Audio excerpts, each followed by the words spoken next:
Good morning મિત્ર, જય શ્રી કૃષ્ણ, જય દ્વારકાધીશ. મિત્રો, આજે આપણે ગીતોપનિષદ ભગવદ્ ગીતાના અધ્યાય નંબર 8 ભગવત પ્રાપ્તિના શ્લોક નંબર 11 વિશેની માહિતી પ્રાપ્ત કરીશું.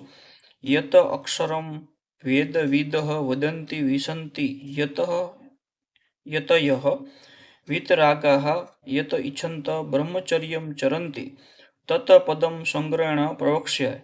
અર્થાત જેઓ વેદોના જાણકાર છે તેઓ ઓમકારનું ઉચ્ચારણ કરે છે, અને જેઓ સંન્યાશ્રમમાં રહેલા મહાન મુનિઓ છે જેઓ બ્રહ્મમાં પ્રવેશ કરે છે, આવી સિદ્ધિની ઈચ્છા કરનાર વ્યક્તિ બ્રહ્મચર્ય વ્રતનું પાલન કરે છે. હવે હું તને આ પ્રક્રિયા સંક્ષેપમાં વર્ણવીશ, જે કોઈ દ્વારા જે કોઈ પણ મનુષ્ય મુક્તિ પ્રાપ્ત કરી શકે છે.